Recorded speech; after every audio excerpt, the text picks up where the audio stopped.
going on there, YouTubers? Welcome back to my channel, Keto du Jour. And I just want to apologize for the huge time period gap that's been since I released my last Keto du Jour video. Just throwing an apology out there. I was literally in another city for a while. So, with that being said, guys, today's conversational topic, well, it's not this Christmas tree almost in March, but let's hop right off into it.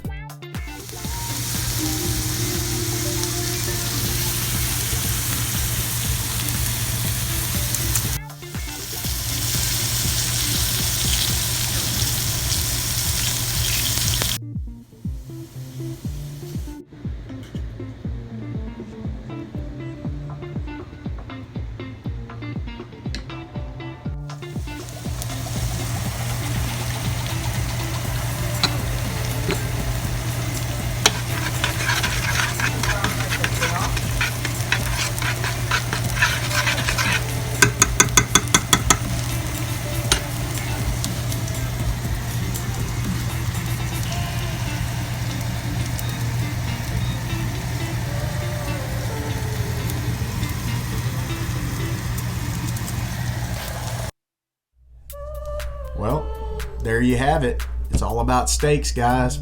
So even though every one of y'all knows how to cook a steak, I just wanted to show you how I cook my steak, which is the 5-star restaurant way, iron skillet, some good old-fashioned Irish butter with some rosemary from the garden, and a couple of teaspoons of extra virgin olive oil, and get your steak. What you seen mine was a ribeye, 1.25 inches thick, for approximately, and not overdoingly, 3.5 minutes each side, or until your steak, which where I eat it at is 135 degrees, which in my eyes that's going to be a medium to a medium rare. Everybody has their own preference. That's just what my preference is, along with a heaping awesome side of cauliflower mashed potatoes. And guys, I just have to add, every time I do a steak, whether it's a filet mignon, a ribeye, a New York strip, porterhouse, whatever, I always add kosher salt. Always add it. If you're doing it in a cast iron skillet, and I mean a true cast iron, not a non-stick pan, oh, y'all just going to destroy the steak. But in a true cast iron, what you need is that kosher salt, and you can liberally sprinkle it on both sides, because that's what's going to create that crust whenever you turn up your heat, whether it's a glass top or a constant heat gas surface, to at least a medium. And then you're going to want to give it about, a lot of people say 5 minutes. Well, guys, I give it 10 minutes. I want every square inch of that pan to be evenly heated, because I cook my steaks one at a time. I don't do two in the cast iron, because the steak has to be in the middle of that cast iron, because that's where all the heat is. You need to centrally locate it to create that sear. So with that being said, I always put the kosher salt on with the ground black pepper, and then I always use parsley and a smidgen of the balsamic vinegar, and I just let it marinate out just like that. Why do I do the balsamic vinegar?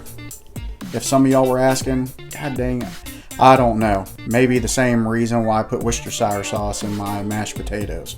I just ain't got a clue. It's something I've always done, and nobody's ever laughed at it or said it tasted disgusting, so I just kept on marching with it. But anyway, black pepper, guys, parsley, and the extra virgin olive oil, and I literally let my steaks marinate to room temperature for about 40 to 45 minutes, and I cook it.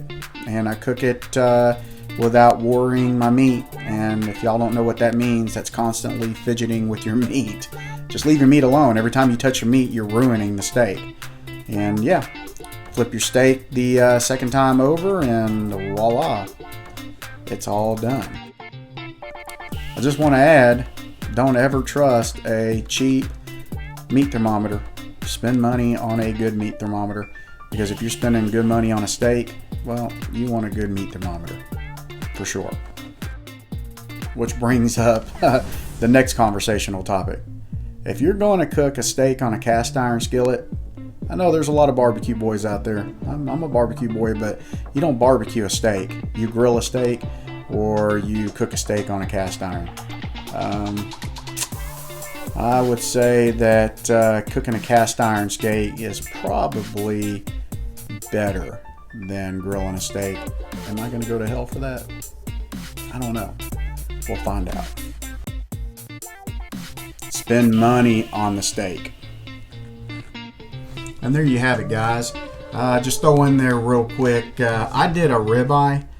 As you see, it was a pretty big ribeye. I don't even really look at the ounces anymore. I just kind of, when I go pick out my meat, I'm about that hungry. So yeah, that's how I pick my steaks out. And I normally get the steak that has the most fat, because the most fat equals the most flavor and intensified taste. My wife, she did a sirloin, a top grade sirloin, which means it didn't have very much marbling to it at all.